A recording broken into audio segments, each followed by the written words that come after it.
Baylor Director of Athletics, Mack Rhoades, with us a little bit earlier on this Tuesday. We appreciate Mack for joining us a few minutes early. Mack, thanks for your time. Let's start with the men's basketball season ticket, breaking a record and the surge you had for a program that obviously is national championship caliber. Yeah, absolutely. Really excited about that. And, thank you to our fans. But sold over 2,000 new season tickets for this upcoming season. That puts our total just above 6,500, which again is a record for us. And excited. I'm glad that our fans are excited about the program. Obviously, picked to win the Big 12 regular season for the second time in 3 years. After winning back-to-back titles in 21 and 22, and I didn't realize this. I knew the record was really good, but it was put in front of me that over the past 3 seasons.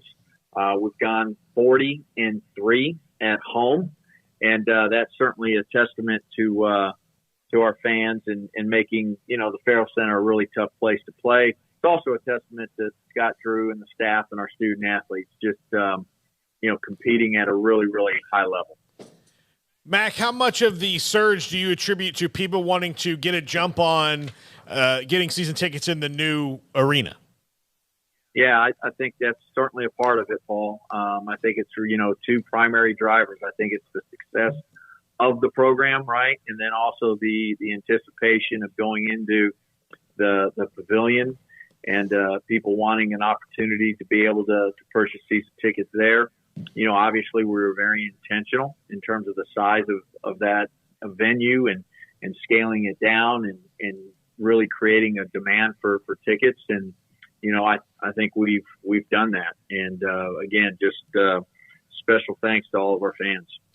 Mack, this past weekend in Norman, there was a lot of first time Dave Aranda got a win up in Oklahoma.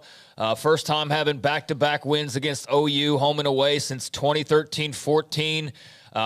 So on and so forth. But that was the first time you, as athletic director, have seen, one of your football teams go up there and get a W. What was that like on Saturday? Yeah, it was a lot of fun. Obviously, great respect for Oklahoma. And you think about, their program, the totality of it, the national championships and the history there. Just a really, really hard place to play. I think you mentioned it, 1-14 there going into the game. And, so to be able to come out of there with a W, huge win. And,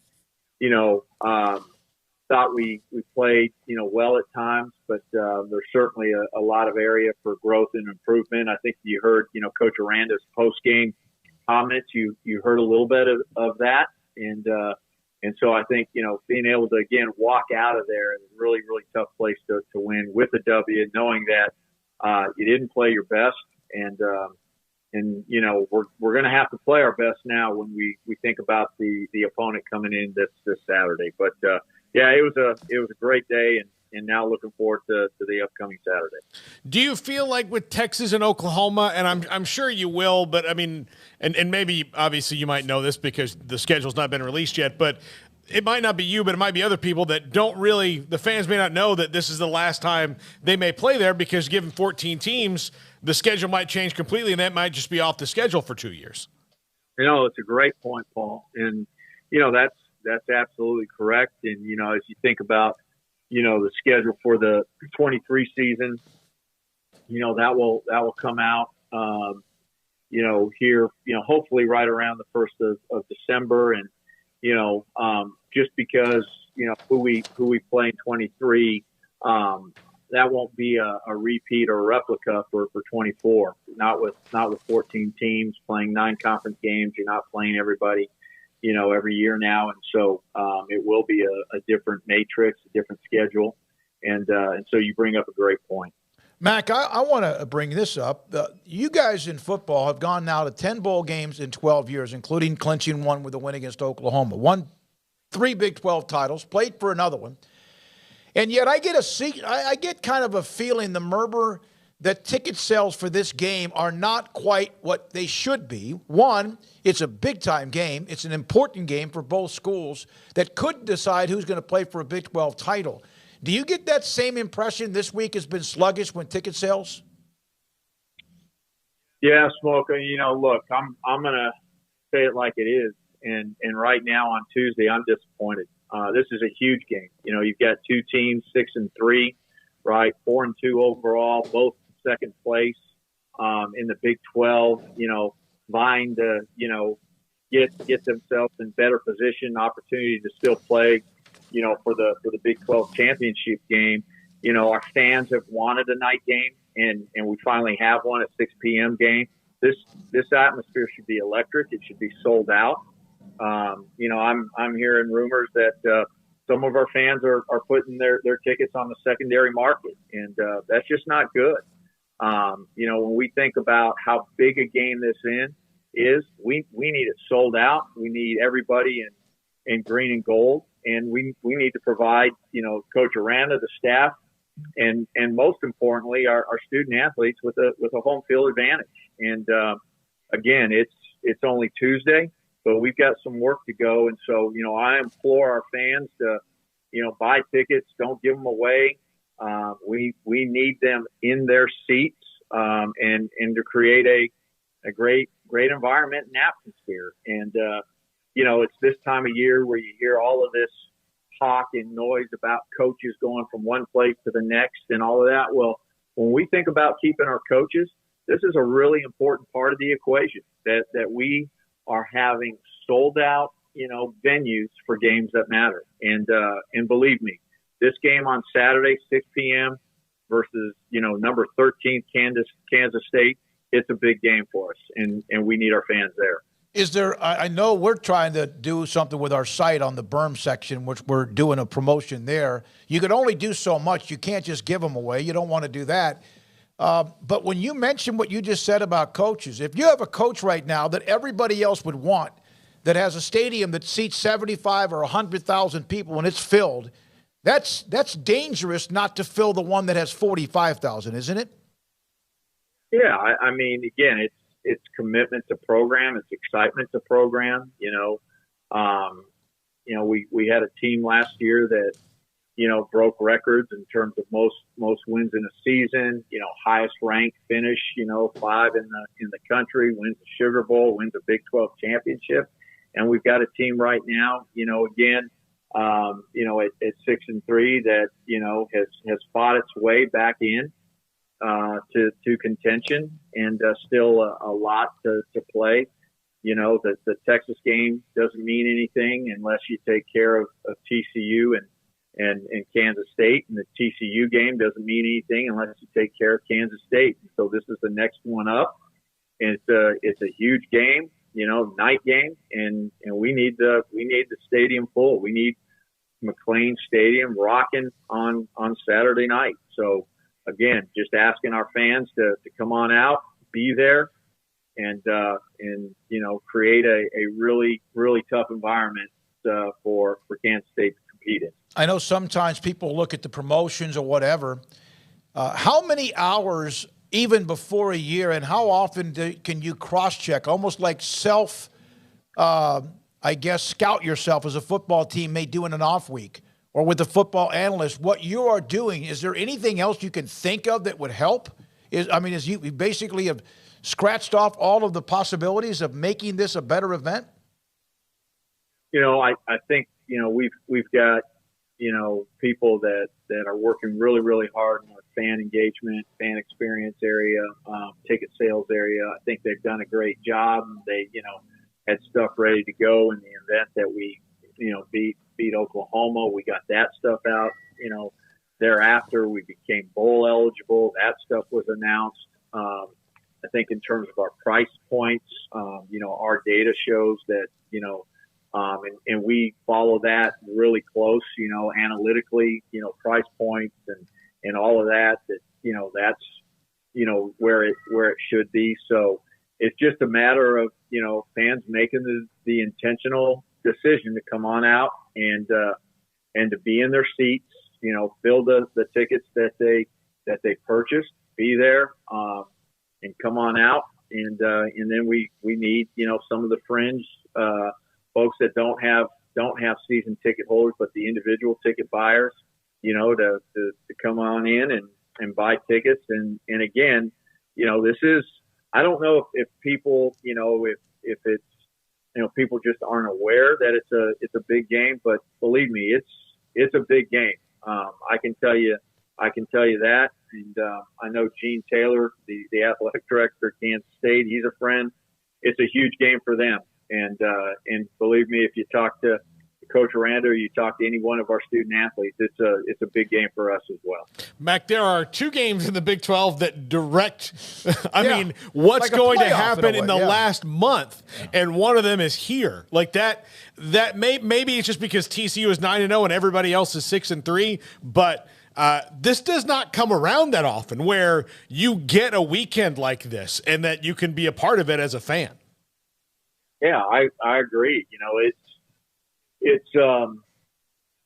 We talk about meaningful games at the end of the year, and we're blessed, and I mean that. We're blessed. We're fortunate to be in a position, 9 games in, this being our 10th game, right, to have a meaningful game. And it's meaningful not just for us, but for the opponent as well. And so this matchup is big. People are talking about it nationally about the matchup. And so again, McLean Stadium should be the place to be on Saturday night at 6 p.m. And, we've heard from our fans that they want a night game.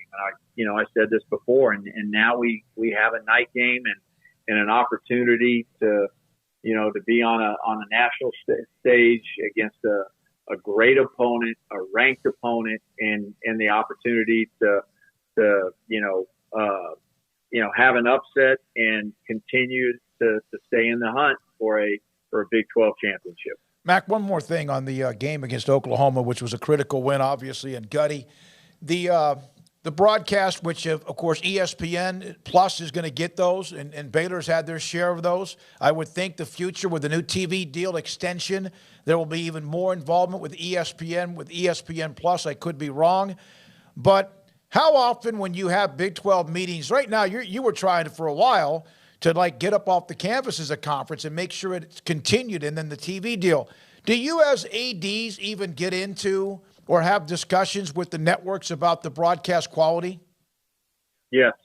And again, I'm always going to say it like it is. And, again, grateful to ESPN and Fox and look forward to moving forward with them. But, I didn't obviously watch the ESPN Plus broadcast, the ESPN Plus broadcast, but certainly heard from another number of people, including my wife, Amy, that it wasn't up to par. And, so I've already had that conversation with our conference office, and those are the things when we think about moving forward. And if we want to grow ESPN Plus distribution, ESPN Plus subscriptions, if ESPN wants to do that, we've got to do a better job when we think about quality of the ESPN Plus broadcast. And quite frankly, you shouldn't notice the difference between whether it's digital or linear, except for maybe, there's certainly different talent, but even the quality of the talent as well as the production, there shouldn't be a difference. And so we've got some work to do in that area.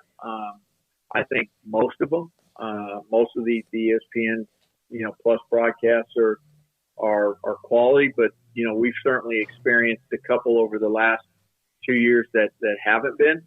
And so we need to work on making sure that we get those to the quality that they should be. Yeah, the Texas State broadcast last year that kind of kicked things off was one that didn't set a very good tone, and then the one on Saturday that I watched too. Yeah, Mac, how many of those are the broadcast split ESPN Plus where it is a local crew that works at the university and then they might send talent in, or how much of it is they send a whole crew in for ESPN Plus? Yeah, Paul, it's a great question. And, when it is a Big 12 home game, okay, so, Big 12 has the rights for football, okay, ESPN, even if it's on an ESPN Plus platform, is doing the broadcast and the production. Now, what I don't know did something change for the Oklahoma game? I don't know, and quite frankly, I'm waiting to hear back to see if something did change.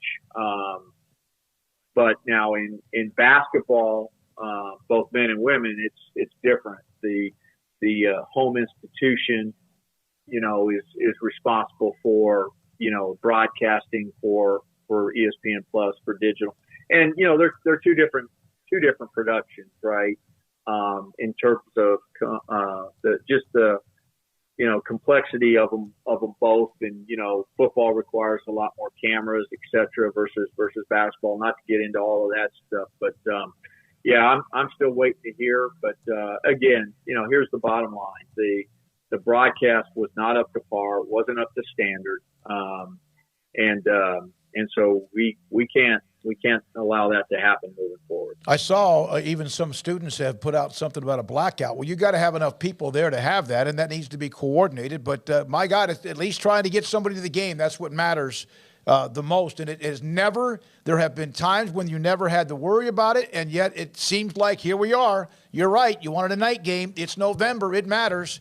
And here you are trying to figure out how many people might be there for you and in the stadium on Saturday evening. Hope that works out in the end. Mack, thanks for your time. The TV deal announced yet? You know how close we are officially for the conference to do that?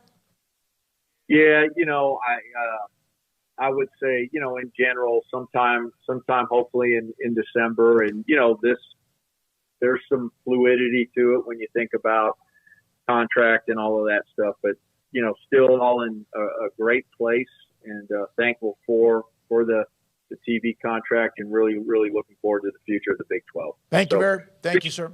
Yep. Mack Rhoades, Baylor's Director of Athletics, with us on Tuesdays a little bit early today. Appreciate that. Thanks to Lauren for setting that up as well. I'm not going to go